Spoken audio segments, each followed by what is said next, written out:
महाभारत युद्ध के बाद क्या हुआ? क्या आपने कभी सोचा है कि महाभारत के विनाशकारी युद्ध के बाद क्या हुआ होगा? वो युद्ध जिसने धरती को रक्त से लाल कर दिया था, जहां अपनों ने अपनों का संहार किया। वहां से पांडवों और कौरवों के वंश का क्या भविष्य रहा? इस युद्ध के बाद भगवान श्री कृष्ण का क्या हुआ और कर्ण का वंश कहां खो गया? आज हम आपको इस कहानी में महाभारत के युद्ध के बाद की उन रहस्यमयी घटनाओं से रूबरू कराएंगे जो आपने पहले कभी नहीं सुनी होगी।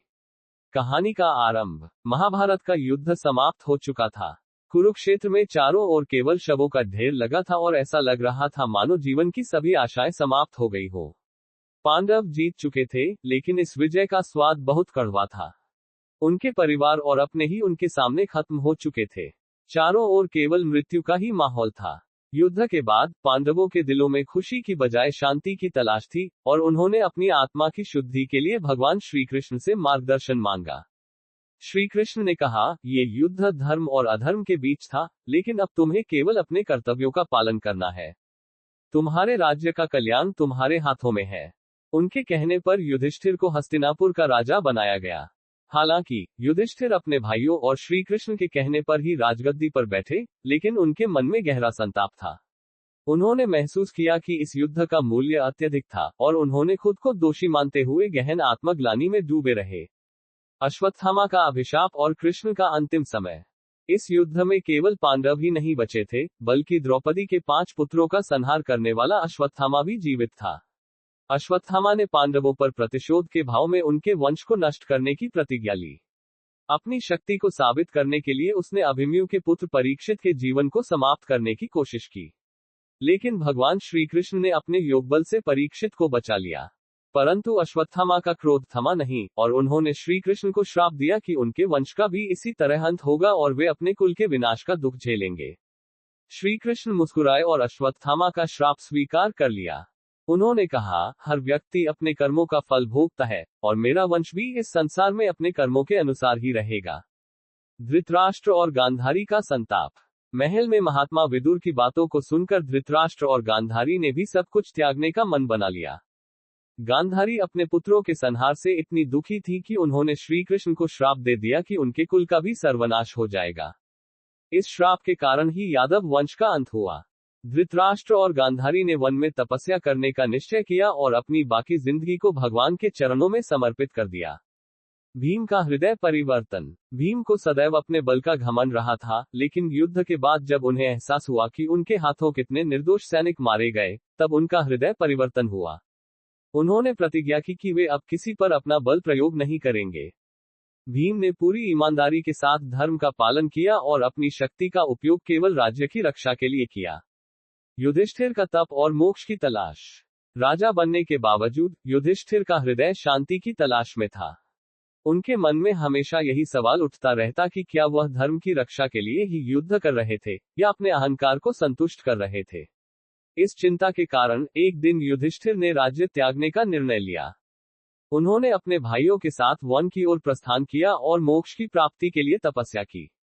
पांडवों का हिमालय गमन। अंततः एक दिन युधिष्ठिर ने घोषणा की कि वे इस संसार को छोड़कर मोक्ष की प्राप्ति के लिए हिमालय की यात्रा करेंगे। उन्होंने द्रौपदी और अपने भाइयों के साथ हिमालय की ओर प्रस्थान किया। ये यात्रा केवल एक भौतिक यात्रा नहीं थी, बल्कि एक आत्मिक यात्रा थी जहां पांडव अपने सभी सांसारिक मोह माया को त्यागते हुए मोक्ष की ओर बढ़ रहे थे।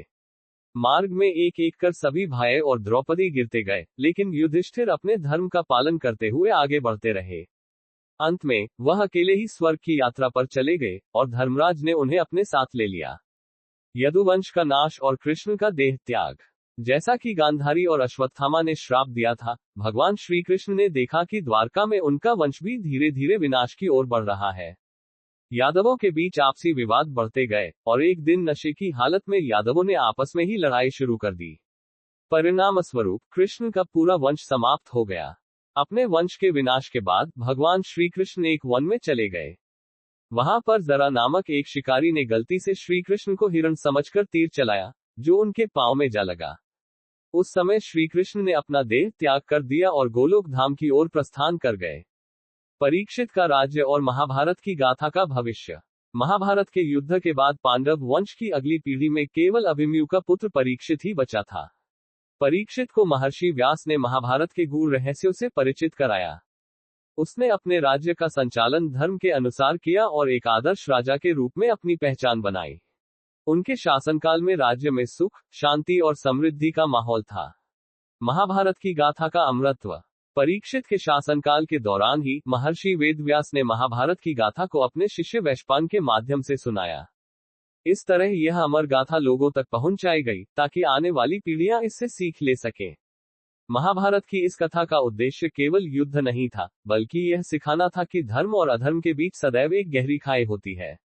ये गाथा आज भी हमें हमारे जीवन के महत्वपूर्ण मूल्य सिखाती है और हमें सच्चाई की राह पर चलने के लिए प्रेरित करती है। अंतिम संदेश। तो ये थी महाभारत युद्ध के बाद की कहानी, जहां हमने देखा कि विजय का भी मूल्य होता है और धर्म का भी एक समय होता है।